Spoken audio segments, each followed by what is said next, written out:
Ensemble, formez une équipe d'aventuriers pour récupérer les trésors de l'île interdite avant qu'elle ne sombre dans les profondeurs. L'île interdite est un jeu coopératif. Vous ne jouez pas les uns contre les autres. Vous allez remporter ou perdre la partie tous ensemble. La boîte contient 24 tuiles îles réversibles, des cartes inondation à dos bleu qui correspondent aux tuiles, des cartes trésors, 6 cartes aventuriers ainsi que les pions respectifs, 4 figurines de trésors, la piste de niveau d'eau et son marqueur, ainsi qu'une règle de jeu. Le but du jeu est de récupérer les 4 trésors et de fuir l'île tous ensemble avant qu'elle ne disparaisse. Mais attention, vous pouvez perdre de 4 manières différentes. Si le niveau d'eau monte trop, si vous perdez un membre de votre équipe, si vous ne pouvez plus récupérer un trésor, ou si vous ne pouvez plus vous enfuir en hélicoptère. Mélangez les 24 tuiles îles, puis placez-les au hasard, face colorée visible, au centre de la table. Faites d'abord un carré de 4 tuiles par 4, puis placez 2 tuiles de chaque côté, comme ceci. Veillez à laisser un peu d'espace entre les tuiles pour les manipuler plus facilement pendant la partie. Placez maintenant les 4 figurines trésors autour de l'île. Mélangez séparément la pile de cartes inondation et la pile de cartes trésors, puis placez les faces cachées à portée de main de tous les joueurs. Donnez ensuite 2 cartes trésors à chaque joueur qu'il place face visible devant lui. Si vous piochez une carte montée des eaux, mélangez-la dans le paquet et donnez une nouvelle carte au joueur concerné. Révélez les 6 premières cartes de la pile inondation, puis placez-les une par une à côté de la pioche pour constituer la défausse. Pour chaque carte tirée, retournez la tuile d'île correspondante du côté inondé, reconnaissable à sa face bleutée. Mélangez les cartes aventuriers et distribuez-en une au hasard à chaque joueur. Chacun reçoit et place son pion sur sa tuile de départ, qu'elle soit inondée ou pas. Votre tuile de départ est celle avec votre pion en bas à droite. Enfin, placez votre marqueur sur la piste de niveau d'eau en fonction de la difficulté choisie. Pour la première partie, nous vous conseillons de vous placer au niveau novice. Le joueur qui a visité une île le plus récemment commence la partie, on joue ensuite dans le sens des aiguilles d'une montre. Le tour d'un joueur se découpe en 3 étapes. Faire jusqu'à 3 actions, piocher 2 cartes trésors, puis tirer des cartes inondation pour faire sombrer l'île. À votre tour de jeu, vous pouvez effectuer jusqu'à 3 actions. Chacune peut être choisie parmi les actions suivantes. Se déplacer, assécher, donner une carte trésor ou récupérer un trésor. Vous trouverez un rappel du tour de jeu ainsi que des diverses actions possibles au dos des cartes aventuriers. Il est tout à fait possible d'effectuer plusieurs fois la même action, voire de n'en effectuer aucune. Déplacez votre pion sur une tuile île adjacente, sauf en diagonale. Il est tout à fait possible de vous rendre sur une tuile inondée, mais pas sur l'emplacement d'une tuile manquante. Vous pouvez assécher une tuile inondée sur laquelle vous vous trouvez, ou n'importe quelle tuile adjacente, sauf en diagonale. Retournez-la simplement sur sa face non inondée.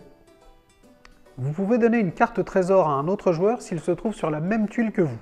Il est interdit de donner une carte hélicoptère ou une carte sac de sable. Pour récupérer un trésor, vous devez vous trouver sur une des tuiles correspondantes. Défaussez-vous de 4 de vos cartes de ce trésor à côté de la pioche et récupérez la figurine correspondante. Chaque trésor peut être récupéré sur 2 tuiles îles différentes, qu'elles soient inondées ou non. Ces tuiles sont celles avec le trésor représenté en bas à gauche. Une fois vos actions réalisées, piochez 2 cartes trésors, une par une. Il en existe 3 types différents. Les cartes trésors, les cartes actions spéciales et les cartes montées des eaux. Chacun des 4 trésors est représenté par 5 cartes correspondantes. Il existe 2 cartes actions spéciales, sac de sable et hélicoptère. Leur effet est clairement détaillé sur la carte. Vous pouvez les jouer à n'importe quel moment, même en dehors de votre tour, et elles ne coûtent pas d'action. Il existe 3 cartes montées des eaux dans le paquet de cartes trésors. Elles vont accélérer la disparition de l'île. Lorsqu'une carte montée des eaux apparaît, suivez les étapes indiquées sur la carte. Montez le marqueur d'un cran sur la piste de niveau d'eau. Prenez ensuite les cartes inondation de la défausse, mélangez-les et posez-les sur le dessus de la pioche inondation. Oui, les tuiles correspondantes seront à nouveau inondées, voire pire. Enfin, placez la carte montée des eaux dans la défausse des cartes trésors. S'il n'y a pas de carte inondation dans la défausse, montez simplement le marqueur de niveau d'eau d'un cran. Si vous piochez 2 cartes montées des eaux à la suite, ne mélangez qu'une seule fois la défausse de carte inondation et montez le marqueur de niveau d'eau de 2 crans. Notez bien que si vous piochez une carte montée des eaux, elle compte comme une des 2 cartes trésors que vous piochez à votre tour. N'en prenez pas d'autres en remplacement. S'il n'y a plus de cartes dans la pile trésor, mélangez simplement la défausse pour en constituer une nouvelle. Un joueur ne peut jamais avoir plus de 5 cartes trésor. S'il en récupère davantage, il doit se défausser pour n'en conserver que 5. Si vous le souhaitez, les cartes actions spéciales peuvent être activées au moment d'être défaussées. À la fin du tour de chaque joueur, l'île sombre un peu plus. Piochez un nombre de cartes inondation correspondant au niveau indiqué. Il s'agit du chiffre blanc indiqué par le marqueur. Pour chaque carte piochée, repérez la tuile île correspondante. Si elle n'est pas déjà inondée, retournez-la sur la face inondée. Si elle est déjà inondée, faites-la disparaître du jeu, ainsi que la carte inondation correspondante. Lorsqu'une tuile est retirée du jeu, il est trop tard pour jouer une carte sac de sable pour la sécher. Si la pioche inondation est épuisée, mélangez la défausse pour en former une nouvelle. Si cela arrive au milieu d'un tour, piochez les cartes restantes depuis la nouvelle pioche. Si un pion se trouve sur une tuile qui va être inondée, retournez la tuile et replacez le pion dessus. Si le pion se trouve sur une tuile qui va être retirée du jeu, déplacez-le vers une tuile adjacente, sauf en diagonale.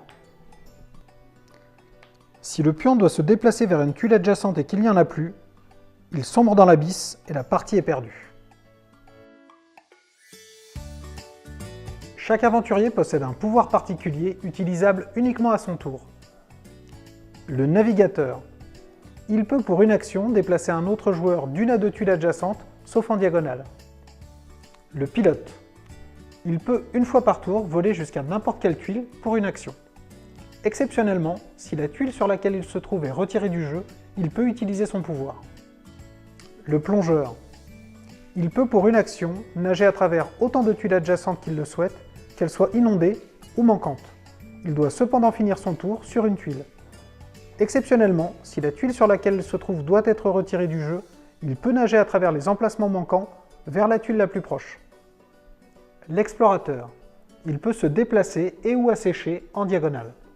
Exceptionnellement, si la tuile sur laquelle il se trouve doit être retirée du jeu, il peut être placé sur une tuile en diagonale. L'ingénieur. Il peut assécher 2 tuiles pour une seule action. Le messager. Il peut donner des cartes à un autre joueur n'importe où sur l'île, pour une action par carte. Pour gagner la partie, il faut que le groupe d'aventuriers ait récupéré les 4 trésors. Il faut que chaque aventurier ait déplacé son pion jusqu'à la tuile héliport, même si elle est inondée. Et enfin, un des joueurs doit défausser une carte hélicoptère pour que l'équipe décolle de l'île interdite. Il y a 4 manières de perdre la partie. Si les 2 tuiles d'un même trésor sont retirées du jeu alors que le trésor n'a pas encore été récupéré. Si la tuile héliport est retirée du jeu. Si le marqueur de niveau d'eau atteint la tête de mort. Si un pion se trouve sur une tuile qui doit être retirée du jeu et qu'il n'a nulle part où se déplacer. Après avoir gagné la partie au niveau novice, essayez de débuter avec le marqueur au niveau normal, élite ou légendaire. Au lieu de distribuer les aventuriers au hasard, vous pouvez tester différentes combinaisons. Saurez-vous récupérer les trésors et vous échapper avant que l'île ne soit engloutie? À vous de jouer!